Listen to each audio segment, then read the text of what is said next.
اندر یہ نظام جو ہے پچھلے تقریباً 73 سالوں سے چل رہا ہے. چلو کچھ عرصہ تو ڈکٹیٹرشپ رہی. لوگ کہتے ہیں ڈکٹیٹرشپ بری ہے، لیکن میں کہتا ہوں کم از کم اس جمہوری نظام سے ڈکٹیٹرشپ اچھی ہے. ہاں اچھا، تو اس کے اندر ایک پارٹی آئی، اس نے لوگوں سے وعدے کیے جی ہم آپ کے ساتھ یہ کریں گے یہ کریں گے یہ کریں گے جی. وہ گئی 5 سال اپنے گزار گئی یا جو بھی اپنا عرصہ گزارا، پھر دوسری پارٹی آئی. اس نے الیکشن کے وقت وعدے کیے کہ ہم آپ کے ساتھ یہ کریں گے یہ کریں گے یہ کریں گے جی. انہوں نے وقت گزارا، پھر کیا ہوا؟ پھر پہلے والی پارٹی واپس آ گئی.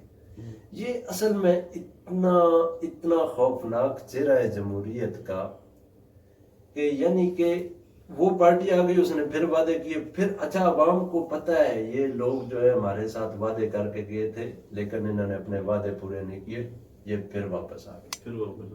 اچھا پھر کیا ہوا؟ پھر 5 سال بعد یا کچھ سال بعد پھر الیکشن ہوئے، پھر جو دوسری والی پارٹی تھی وہ آ گئی. اچھا دونوں پارٹیاں جو ہے عوام کو وعدے وعدے وعدے کر رہی ہیں، لیکن اس عوام اس مرغے کی طرح ہے جو اپنا درد بھول کے کچھ دانوں کے لیے جو ہے ان کے پیروں میں چلی جائے. یہ اتنا گندا نظام ہے. اچھا اب دیکھیں نا، مثال کے طور پر ایک ایم این اے، اس نے اپنے بننے کے لیے عوام کو یا کھلایا پلایا، پیسے دیے، ووٹنگ جیسے تیسے اس نے کر کے حاصل کی. اس نے یعنی کہ ایک الیکشن کے اندر 10 کروڑ روپیہ لگایا. ہمارے یہاں تو بہت زیادہ لگتا ہے، یہ تو میں ایک مطلب ایک چھوٹی جیسی مثال دے رہا ہوں. تو اب کیا وہ 10 کروڑ کمانے کے لیے نہیں آیا؟ بالکل اسے وہ اپنا 10 کروڑ واپس نہیں چاہیے واجد بھائی؟ بالکل چاہیے. ہاں اب وہ کیا کرے گا؟ وہ لوٹ کھسوٹ کرے گا، لوٹ مار کرے گا، اب وہ کرپشن کرے گا، اب وہ ٹینڈر بیچے گا. اب وہ جو ٹھیکے ہوں گے نا مختلف سڑکوں کے پلوں کے، ان کو بیچے گا. پھر لینے والے لیں گے اور وہ بیچے گا. آپ دیکھتے نہیں ہمارے یہاں کیا ہو رہا ہے؟ یعنی کہ کاغذوں کے اندر سڑکیں بنی ہوئی ہیں لیکن حقیقت میں ان کا کوئی نام و نشان نہیں. کاغذوں کے اندر بڑے بڑے پروجیکٹ لگے ہوئے ہیں لیکن حقیقت کے اندر ان کا کوئی نام و نشان نہیں ہے. ہاں تو یہ جمہوری نظام ہے. یہ جمہوری نظام اتنا گندا نظام ہے کہ آپ کو یعنی کہ آپ پوری انسان کی تاریخ پڑھیں، اس کے اندر جو گندی ترین جو نظام پیدا کیا گیا ہے. اچھا یہ نظام کیوں پیدا کیا گیا؟ اب جو بڑی طاقتیں ہیں وہ مختلف ملکوں کے اندر جمہوری جماعتیں ہوتی ہیں. اب ہر ملک کے اندر 3 4 جماعتیں ہیں. تو بڑی طاقتیں کیا ہیں؟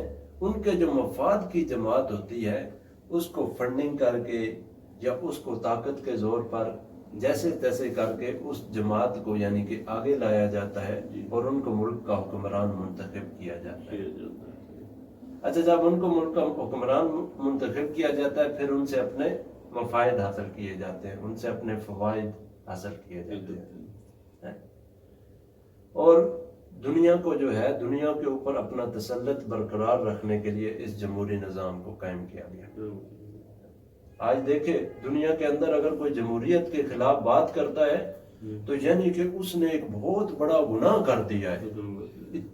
یعنی کہ ایتھن کے اندر ابھی جمہوریت کا نظام شروع ہوا ہے، رائج ہوا ہے. تو سب سے پہلے سقراط نے اپنی ایک تجویز پیش کی ہے. اس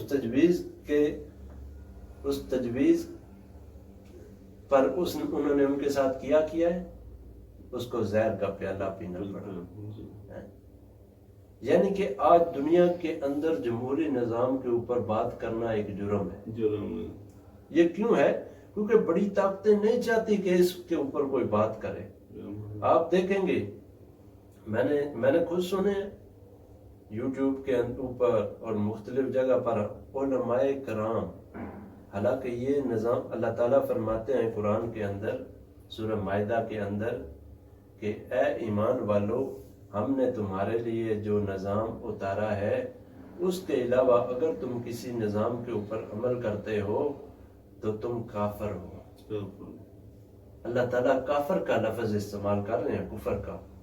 اور دوسری جگہ اللہ پاک فرماتے ہیں کہ تم فاسق و فاجر ہو، کیونکہ اللہ تعالیٰ کے نظام کو چھوڑ کر تم دنیا کے بنائے ہوئے نظام کے اوپر چلتے ہو، تم فاسق اور فاجر ہو. تیسری جگہ اللہ پاک فرماتے ہیں کہ تم ظالم بھی ہو، کیونکہ تم نے ظلم کیا ہے. آپ بتائیں نا، ظلم نہیں ہے یہ؟ ہے کہ یعنی کہ غریب پستا رہے، امیر امیر ہوتا رہے اور غریب پستا رہے.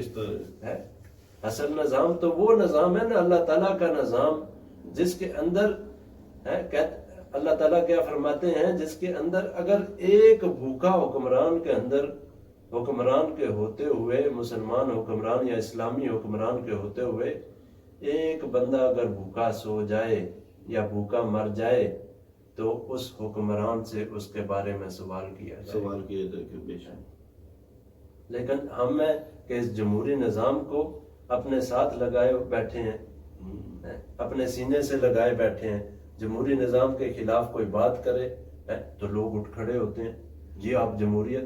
اور میں حیران ہوتا ہوں، بڑے بڑے علماء کرام کیا کہتے ہیں، ہم جمہوریت کی بقا کی جنگ لڑ رہے ہیں.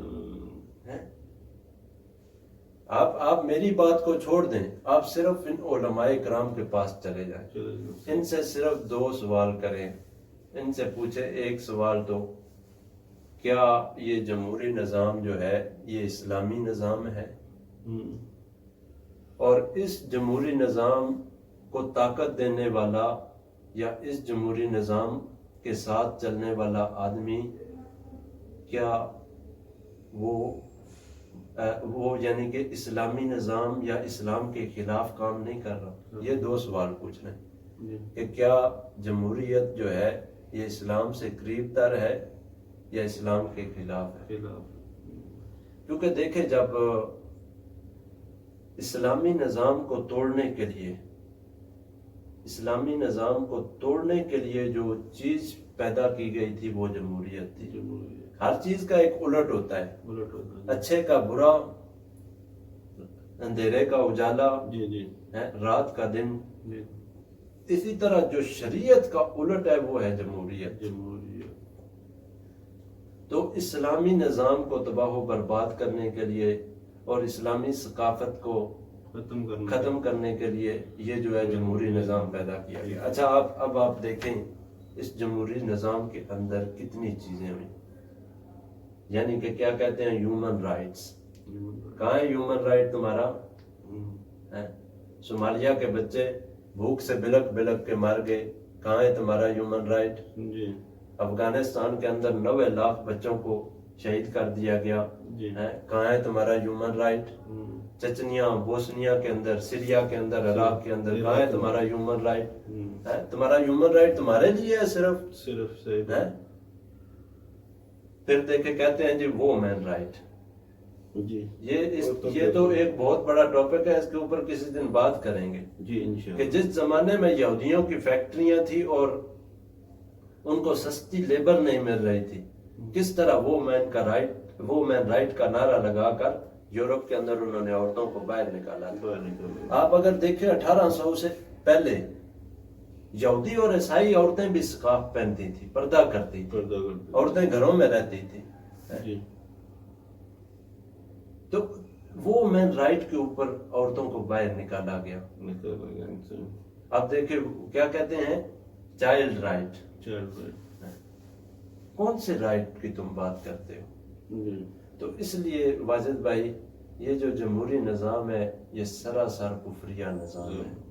اور اگر ہم اپنی بقا چاہتے ہیں تو ہمیں اسلامی نظام کی طرف جانا ہوگا، اس نظام کی طرف جانا ہوگا جو اللہ تعالیٰ نے ہمیں دیا ہے اور اللہ تعالیٰ کے رسول نے دیا ہے. اب آپ کو اچھا ایک بات بتاؤں، مثال کے طور پر اسلامی نظام کہیں رائج ہو جائے تو ایک چور ہے. میں سے پہلے آپ کو ایک بات بتا دوں، لوگ کہتے ہیں پاکستان کا آئین جو ہے وہ اسلامی آئین ہے. بالکل قطعاً اسلامی آئین نہیں ہے. آپ ایک پرچے پہ چند چیزیں لکھ دیں اور ان پر عمل نہ ہو، کیا وہ اسلامی ہو جاتی ہیں؟ آپ نے اس پرچے کو ایک دراز کے اندر رکھ دیا ہے اور آپ کر وہ رہے ہیں جو آپ چاہتے ہیں. آپ حضور صلی اللہ علیہ وسلم کی توہین کے قانون بھی پاس کر رہے ہیں، آپ وہ مین رائٹ کے قانون بھی پاس کر رہے ہیں، ایکول رائٹس کے. تو کیا آپ کا نظام اسلامی نظام ہے؟ آپ کا آئین اسلامی آئین ہے؟ بالکل بھی نہیں.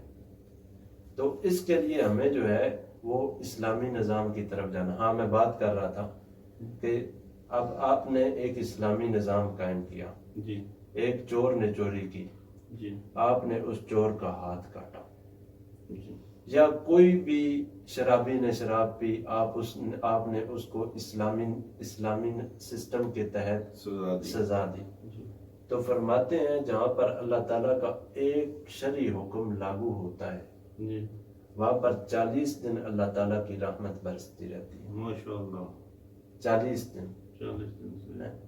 اب آپ دیکھیں یہ جو اس وقت کا نظام ہے پاکستان کے اندر، جمہوری نظام، اس کے اندر لوگوں پر کتنے ظلم ہو رہے ہیں. پاکستان کی عدالتوں کے اندر اتنے کیسز ہیں کہ لوگ 3 4 5 سال بعد لوگوں کی تو زندگیاں گزر گئی ہیں عدالتوں کے چکر لگاتے، لیکن ان کے کیسز حل نہیں. تو آپ بتائیں وہاں پر اللہ کی رحمت آئے گی؟ اصل میں ہمارا جو سب سے بڑا مسئلہ ہے، ہم سمجھتے ہیں ہم یہ کریں گے، ہم وہ کریں گے، ہم اس طرح پاکستان میں کریں گے، پاکستان کی معیشت مضبوط ہو جائے گی. نہیں، ہمیں اپنے اصل کی طرف واپس جانا ہوگا. ہمیں اللہ تعالیٰ اور اللہ تعالیٰ کے رسول کے احکامات کو اپنے سامنے رکھ کر ان پر عمل کرنا ہوگا، نہ کہ انہیں پسے پشت ڈالنا ہوگا. تو اس کے لیے آپ بھی دعا کریں، ہم بھی دعا کریں کہ اللہ تعالیٰ جو ہے کچھ ایسا ماحول بنائے کہ پاکستان کے اندر ایک اسلامک سسٹم پیدا ہو، خلافت راشدہ والا نظام ہو. اور انشاءاللہ ہم کسی وقت میں انشاءاللہ بات کریں گے. لوگ کہتے ہیں کہ کس طرح اسلامی نظام قائم کریں، اس کے لیے ہم ایک اور انشاءاللہ اس کے اوپر پروگرام کریں گے اور بتائیں گے کہ پاکستان کے اندر کیا طریقہ ہے، کس طرح اسلامی نظام قائم ہو سکتا ہے، اور کیا کیا طریقے اختیار کیے جائے جن کی بنا پر ہم اسلامی نظام کو قائم کر سکتے ہیں. اللہ تعالیٰ آپ کی، میری اور پوری امت کی حفاظت فرمائے، اور اللہ تعالیٰ سب کو خوشم خرم رکھے. ہمارے لیے بھی دعا کریں انشاءاللہ، اور پاکستان کے لیے دعا کریں اور پوری امت کے لیے دعا کریں. اللہ پاک آپ کو جزائے خیر.